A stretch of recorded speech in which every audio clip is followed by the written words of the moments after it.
both national and non-state actors. I thank you, Mr. President.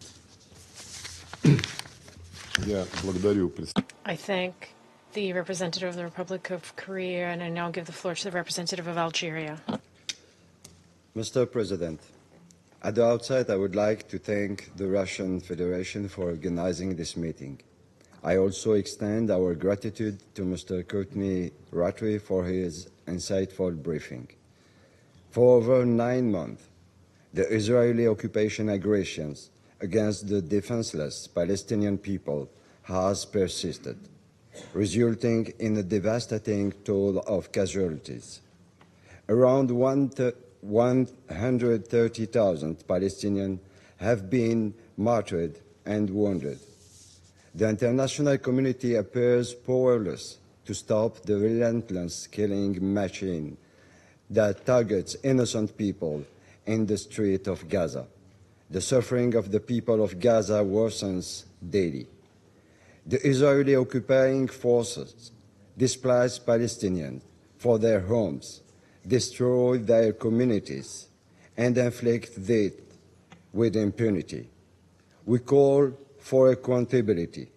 I repeat, we call for accountability. It is not an option. It is a must, and it matters.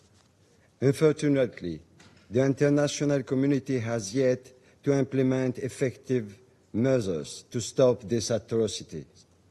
This weekend's attack on displaced people in Al-Mawasi and the Shatter, safe zones that become dead zones, along with the continued deliberate targeting of UNRWA schools, are clear evidence that Israeli occupation forces bluntly disregard the sanctity of human life.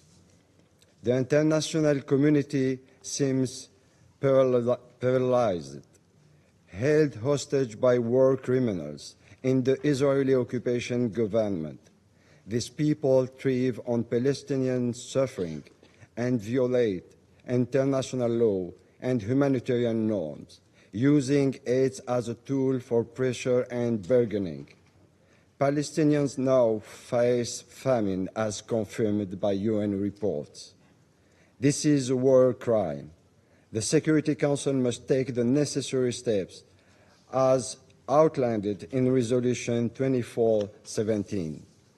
The Israeli occupation's violation of international law cannot be addressed with mere statements.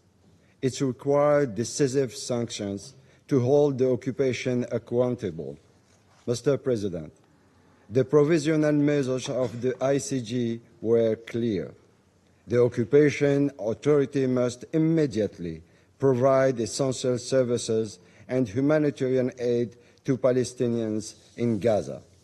Instead, the occupation authorities have responded with more obstacles, targeting aid trucks and preventing UNRWA from carrying out its vital work.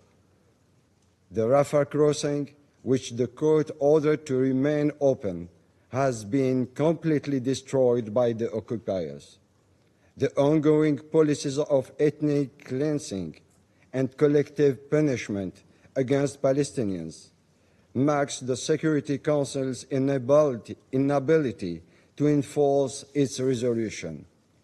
These resolutions remain words on paper, raising a crucial question: does international law apply selectively? The Israeli occupation acts with impunity, as if above the law. Mr. President, the time for unity is now.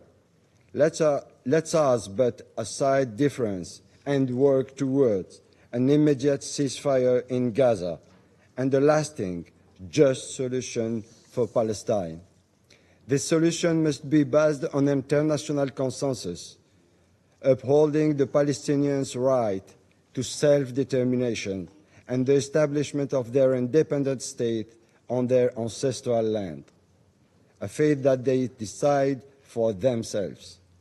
To conclude, as affirmed by the President of the Republic, Mr. Abdelmajid Tebboune, Algeria, which paid a high price to restore its sovereignty and independence, will remain steadfast in supporting the Palestinian people until they obtain their full rights.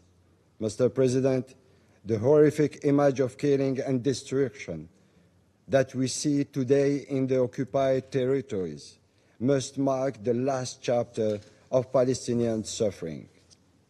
The lives lost, the bloodshed, must pave the way for an independent Palestinian state with Al-Quds al-Sharif as its capital. Thank you.